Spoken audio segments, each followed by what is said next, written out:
सभी को नमस्कार, नमस्ते। कुछ महत्वपूर्ण जानकारियाँ साझा करना चाहूँगी। सबसे पहले देखते हैं, विश्व में सबसे ज़्यादा दूध उत्पादन करने वाला देश है भारत। पूरी दुनिया में दूध उत्पादन की वृद्धि दर जहाँ सिर्फ 2% है, वहीं भारत में 6.2% है। नेक्स्ट, वर्तमान में भारत के थल सेना प्रमुख हैं general Manoj Pande. Next, US open championship 2022 grand slam champion का खिताब जीता स्पेन के 19 वर्षीय कार्लोस अल्कारेज ने। उन्होंने नॉर्वे के कैस्पर रूड को हराकर पहली बार यूएस ओपन चैंपियन का खिताब जीता। 19 साल के अल्कारेज ने सबसे कम उम्र में एटीपी रैंकिंग में नंबर 1 खिलाड़ी बनने का कीर्तिमान भी बनाया। नेक्स्ट है, वर्तमान में भारत दुनिया की 5वीं सबसे बड़ी अर्थव्यवस्था वाला देश बन चुका है, यानी अमेरिका, चीन, जर्मनी और जापान के बाद सबसे बड़ी आर्थिक ताकत।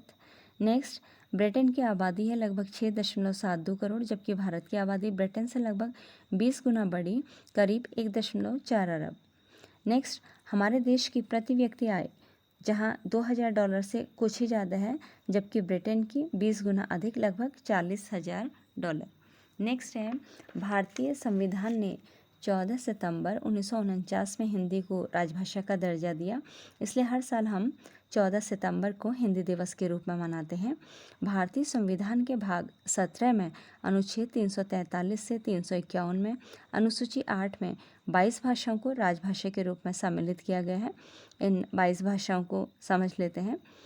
असमिया, बांग्ला, गुजराती, हिंदी, कन्नड़, कश्मीरी, कोंकणी, मलयालम, मणिपुरी, मराठी, नेपाली, उड़िया, पंजाबी, संस्कृत।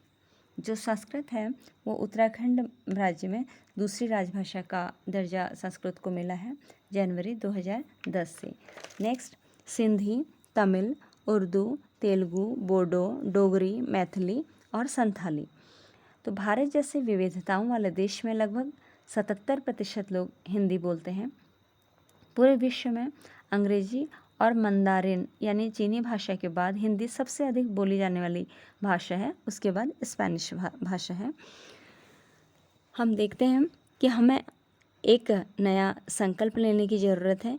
हिंदी और भारतीय भाषाओं के लिए कटिबद्ध होने के लिए हिंदी को सरोकार, रोजगार और ज्ञान की भाषा बनाना होगा, तभी हम राष्ट्रभाषा के स्तर तक हिंदी को पहुंचा सकते हैं।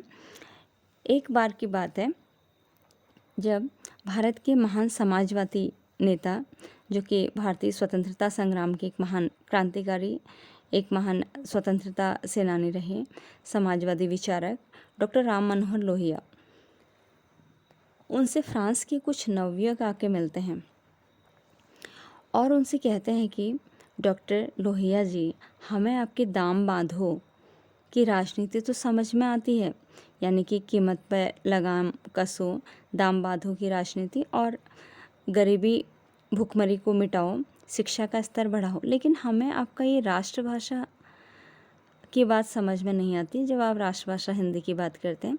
तो राम मनोहर लोहिया जी ने फ्रांस के नवयुवकों को उत्तर दिया कि आपसे एक प्रश्न पूछते हैं, अगर फ्रांस में फ्रेंच की जगह अंग्रेजी को राष्ट्रभाषा का दर्जा दे दिया जाए तो क्या होगा। तो फ्रांस के जो नवयुवक थे उन्होंने तुरंत जवाब दिया कि रातों रात क्रांति घटित हो जाएगी और तख्ता पलट जाएगा। तो यह है, हम सभी जानते हैं कि जो एक भाषा होती है वो संस्कृति का वाहक भी होती है और भाषा हमारी पहचान होती है।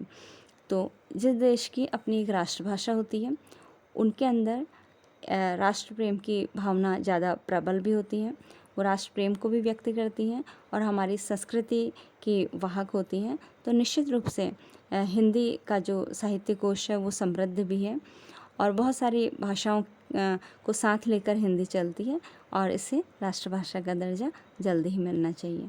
धन्यवाद।